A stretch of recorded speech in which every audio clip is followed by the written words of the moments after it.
차량 화재 사고와 함께 최근 증가한 것이 또 있습니다. 바로 주거 화재인데요. 2023년 전국에서 발생한 화재 건수는 총 38,857건으로 전년 대비 3.1% 감소한 것으로 나타났으며 인명피해 또한 줄었습니다. 그런데 유독 주거 화재가 증가한 것으로 나타났는데요.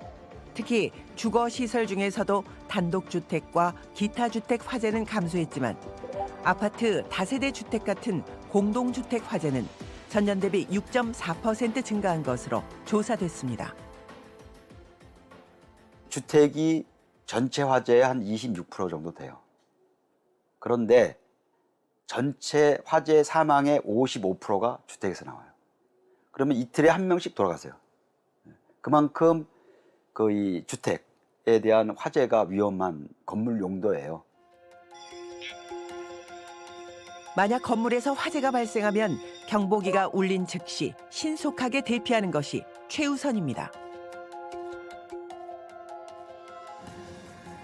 하지만 아파트 같은 고층 건물에서 대형 화재가 발생할 경우 미처 비상구로 대피할 여유도 없이 실내에 고립되는 사태가 종종 발생하는데요.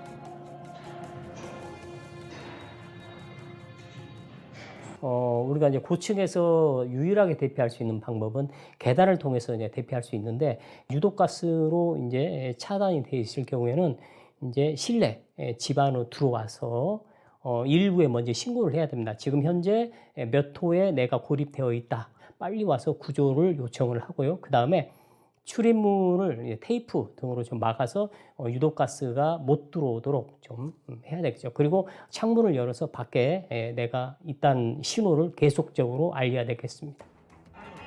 지난해 8월 무려 7명이 사망하고 12명이 중경상을 입는 등 큰 인명피해로 이어졌던 부천 호텔 화재 사고.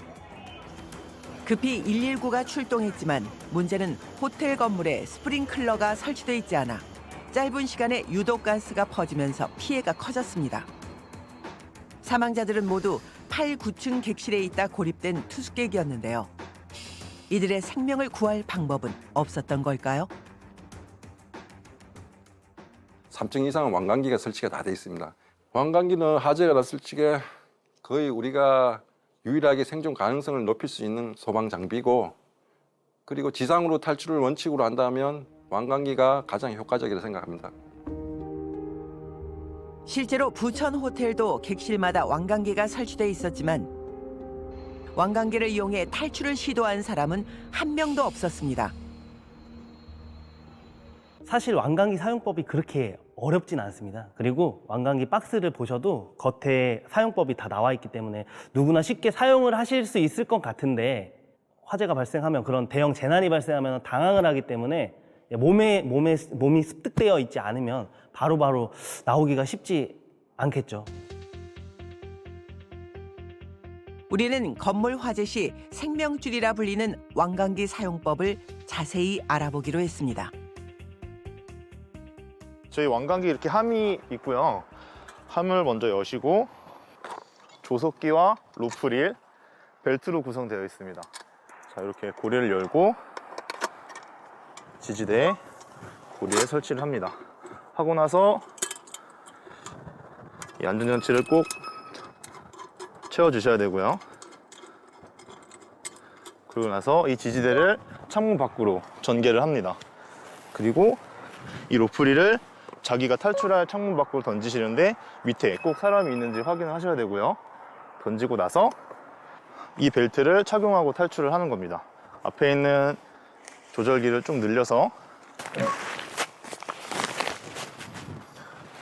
본인의 몸에 맞게 조여주시고요. 탈출을 하시면 되는데, 중요한 거는 절대 팔꿈치를 이렇게 위로 올리시면 안 됩니다. 이 흔들리는 움직임에 의해서 벨트가 풀어질 수 있기 때문에 팔꿈치를 꼭 벌려서 앞으로 나란히 하듯이, 아니면 이렇게 W자로 해서 벽을 짚으면서, 손과 발로 벽을 짚으면서 천천히 하강을 해주시면 되겠습니다. 이제 숙련된 소방관의 시범을 통해 왕관기 사용법을 알아보겠습니다. 하강 준비를 모두 마치면 얼굴이 벽을 향하게 한 뒤 완강기에 몸을 맡기고 하강합니다.